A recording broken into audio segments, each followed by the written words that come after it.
Hello, നമസ്കാരം. ഇത് ഹരിപ്പാട് സുബ്രഹ്മണ്യ സ്വാമി ക്ഷേത്രത്തിലേക്ക് തൈപ്പൂയത്തിന് കാവടി എടുക്കുന്ന സ്വാമിമാരാണ്. ഇവർ വൈകുന്നേരം അമ്പലത്തിൽ പോയി പഞ്ചഗവ്യം സ്വീകരിച്ചിട്ട് വന്ന് ഏതെങ്കിലും ഒരു സ്വാമിയുടെ വീട്ടിൽ അത്താഴം കഴിക്കാൻ വേണ്ടി ഒത്തുകൂടാറുണ്ട്. അപ്പോൾ അങ്ങനെ വരുന്ന സ്വാമിമാരെ പമ്പമേളവും ഇതുപോലെ അടവിയും ഒക്കെ ഉണ്ടാവും സ്വീകരിക്കാനായിട്ട്. അപ്പോൾ അതിൻ്റെ കുറച്ച് കാഴ്ചകളാണിത്. അപ്പോൾ അവർക്ക് കാപ്പി കൊടുക്കുന്ന സമയത്ത്, രാത്രി ഫുഡ് കൊടുക്കുന്ന സമയത്ത് അയലത്തുള്ള നമ്മളെയൊക്കെ ക്ഷണിക്കും കേട്ടോ അവിടേക്ക്. അപ്പോൾ നമ്മൾ പോയിട്ടുണ്ടായിരുന്നു. അപ്പോഴത്തെ കുറച്ച് കാഴ്ചകളാണ് ഇത്. ഇവരെല്ലാം 21 ദിവസം വ്രതം നോച്ചിട്ടാണ് തൈപ്പൂയ കാവടി എടുക്കുന്നത്. ദേവസേനാധിപതിയായ സുബ്രഹ്മണ്യ സ്വാമി അസുരനായ ഹിഡുംബന് നൽകിയ വരമാണ് കാവടി ആടിക്കൊണ്ട് ഏതൊരു ഭക്തൻ പൂജാദ്രവ്യങ്ങളുമായി സ്വാമിയെ കാണാൻ വന്നാലും അവരെ അനുഗ്രഹിച്ചു കൊള്ളാം എന്നുള്ളത്.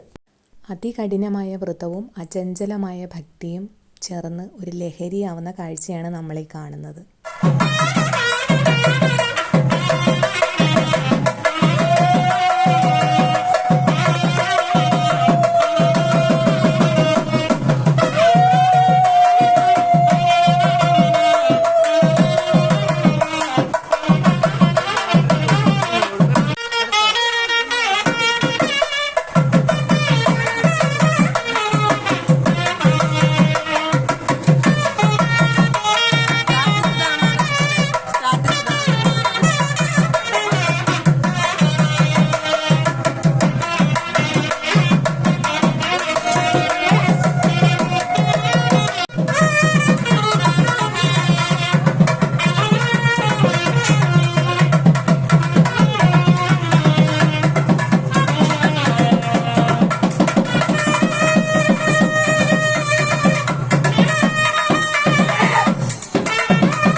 അപ്പോൾ അതൊക്കെയായിരുന്നു കാവടി കാപ്പിയുടെ വിശേഷങ്ങൾ. Thank you for watching.